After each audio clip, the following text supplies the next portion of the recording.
Okay, here we go again.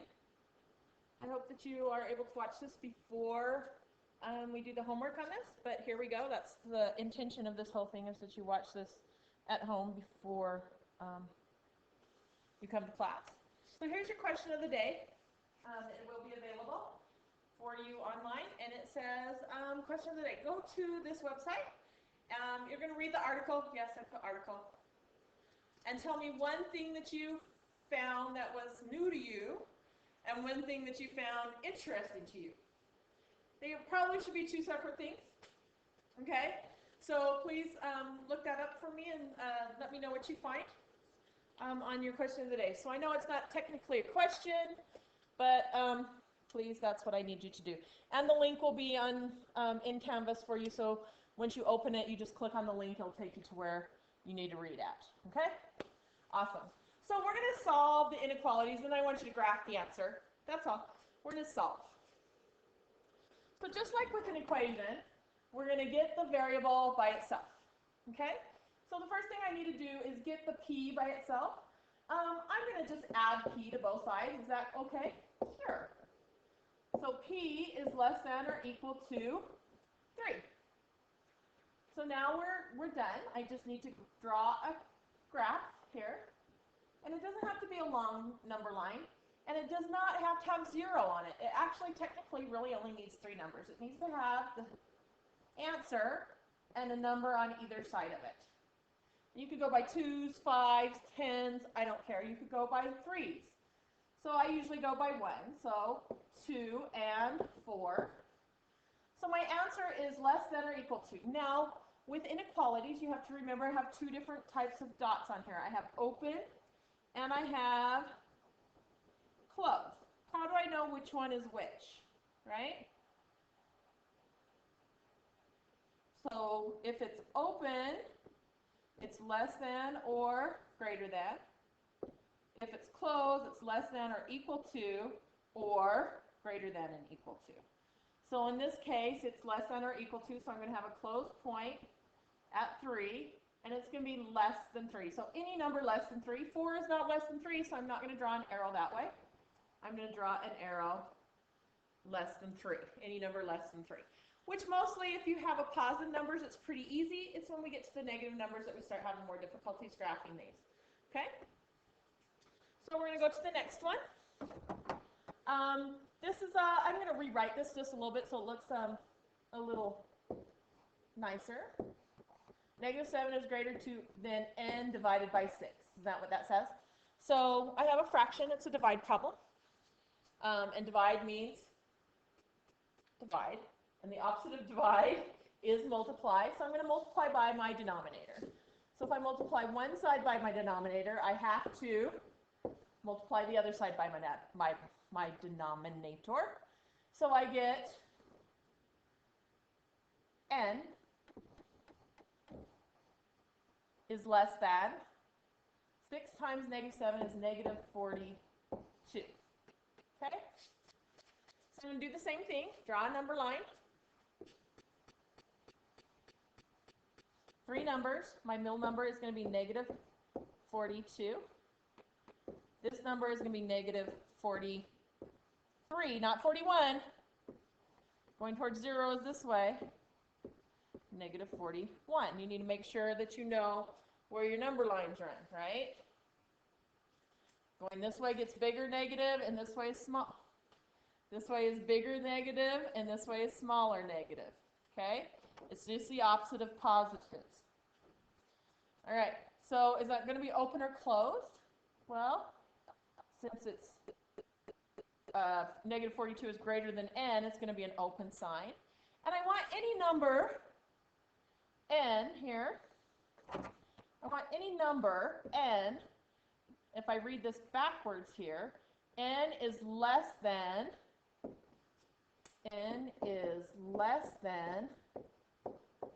right? I'm reading it backwards. N is less than -42. Okay? So less than -42 goes this way. Awesome. Okay.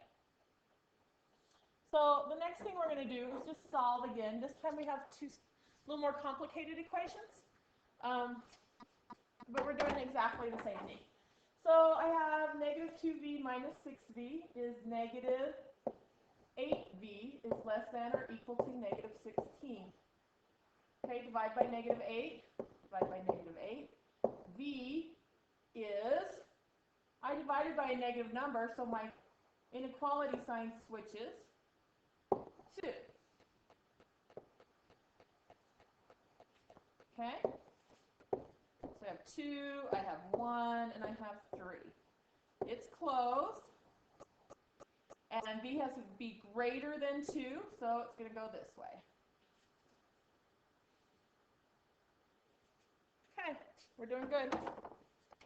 You do the same thing here. First thing I have to do is distribute. Okay, so I have negative 4 times 5 is negative 20n. Negative 4 times negative 6 is positive 24. Is greater than or equal to 144. Notice I'm solving this just like it would be if it was an equal sign.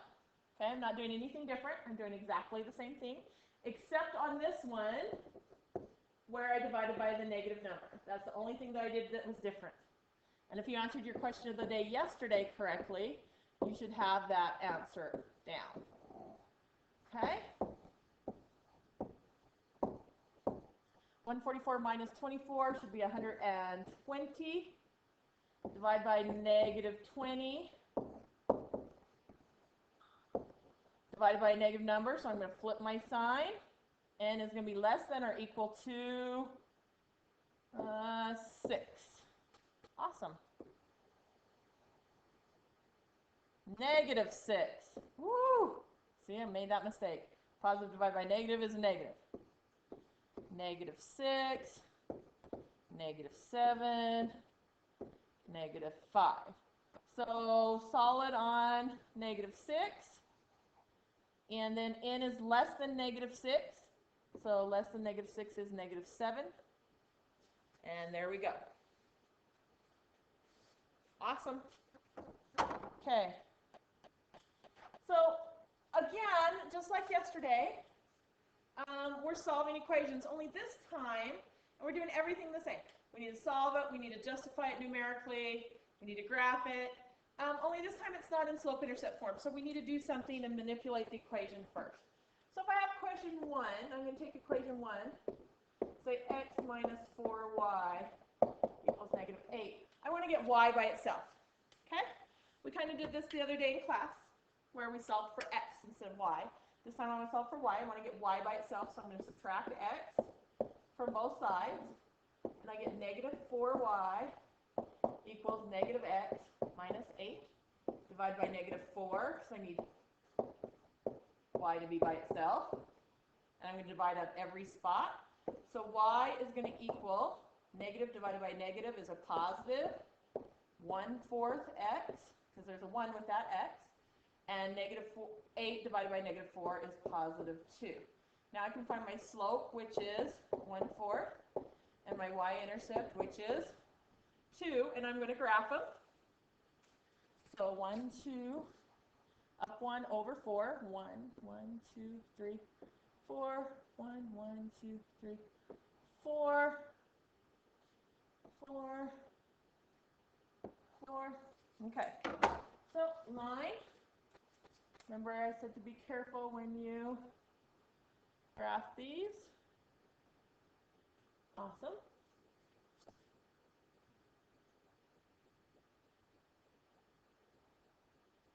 Okay, so now we're going to take equation number 2 and do the same thing.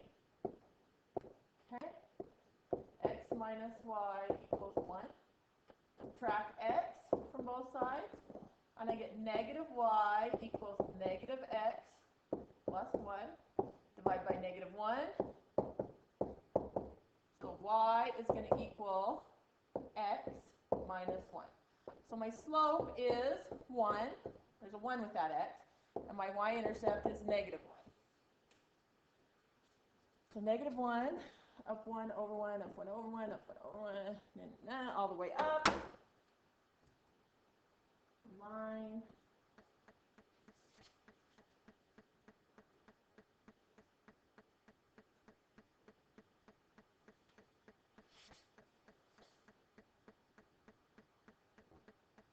Okay, great. So my answer is where the two intersect, correct? So where do the two intersect? I go over 1, 2, 3, 4, and up 1, 2, 3. So my x is 4, my y is 3. I need to plug it into my original equations and solve. So I can choose either this part or this way. Does not matter. Okay? So let's choose the original equation. So it says x, which is 4, minus 4 times y, which is 3, has to equal negative 8. So 4 minus 12 has to equal negative 8. 4 minus 12 is negative 8, so that works there. And then we're doing the same thing here. Choose this one. So I have x is 4 minus y is 3, and that has to equal 1. Well, 4 minus 3 is 1, and of course that equals 1. There we go. Okay? So we're doing exactly the same thing as yesterday on the homework, except this time I have to solve for y before I graph it. Okay? I did have another problem. I'm not going to do that one. Oops, wrong way, sorry. If you guys need help, please let me know. And then here's our question of the day again. Go to the website, mathisfun.com, algebra inequality solving. Read the article. Tell me one thing that you found that was new to you and one thing that you found that was interesting. Okay? Great. Have a great night, and I will talk to you tomorrow in class or the next day in class. Have a great day. Great day.